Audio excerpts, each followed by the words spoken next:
CC, and welcome to Lab 4 Oscillations. So first, we're going to go over some concepts needed to understand the actual lab. We have Newton's second law. We've seen it all before. dP over dt, changing momentum over change in time, is equal to F net. And today we have two forces creating our F net, our net force. We have the gravitational force and the spring force. And our net force is simply those added together. And then we also have to factor in a new concept, the energy principle, which is delta E is equal to work. However, when we set the system and the surroundings to be everything, work is zero because no outside forces are at play, are doing work on the inside as well. So our density is equal to zero. And some energies that we'll be dealing with today include kinetic energy, which is 1/2 mass times velocity squared, potential energy, which is delta U, and for gravity and spring, for gravitational potential energy, it's mg times the height or change in y position. And then the spring potential energy is found through an integral because the force is non-constant, and it comes out to be 1/2 ks squared, k being the spring constant, s being how much the spring is compressed or extended. And then we also have some spring data given to us since the video we used in the lab was pre-recorded. So we have the spring constant is 6.3, the mass is 0.402, and the relaxed length of the spring is 0.123. So the goals of the experiment for today are to analyze the video of a mass at the end of a spring moving in a circular motion using tracker.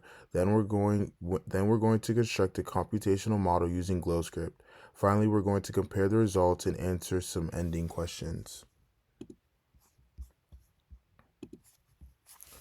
So first, we observed the pre-recorded video by importing the video to tracker, calibrating it, choosing the x-axis, and marking the position versus time coordinates. And there you see it moving around. So from this video and tracker, we got the position, coordinates, initial time, position, and velocity. We got the period, which is t equals 1.524 seconds. With this period, you can calculate the spring constant, and with a spring constant, you can calculate the relaxed spring length, but we already knew this.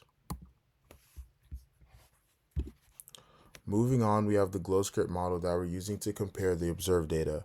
We have the mass, then the position, the velocity initial, and we have delta t, and we have time starting at 0, then we have the gravitational constant, the spring constant, the relaxed length of the spring, and then we have L, which is the current length of the spring, L hat, the direction, and S, which is how much the spring is compressed or extended. Then we have different types of energy, which we've already discussed.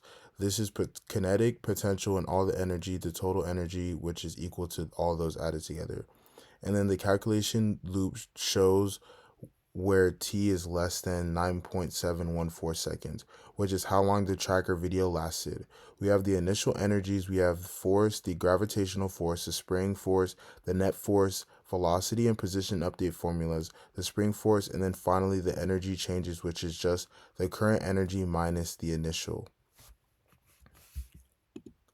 And then here is the product of this code. You can see it shows the spring oscillating. If you look at the bottom graph, we have the potential energy of gravity and spring opposite of each other as it goes up and one goes up, the other goes down, and back and forth. And then we have the kinetic energy constantly oscillating, as well as the total energy is always equal to 0. This is because there's no work being done. Work is equal to 0, and then we look at the time, y position, and the x position graphs, and we see the model is pretty close to the experimental. There are a couple reasons for this discrepancy. It could just be human error or outside forces acting that we are not aware of, but it's very close. So what does all this mean for the model system? Is the energy principle satisfied? Yes. Delta E is indeed equal to 0. The orange line would not be constant if the energy principle was not satisfied.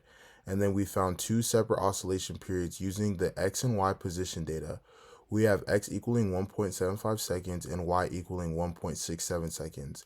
There's a little bit more discrepancy in the x period. However, the y period should be used, and that's what we did since the spring is operating in the y hat direction. Thanks for watching.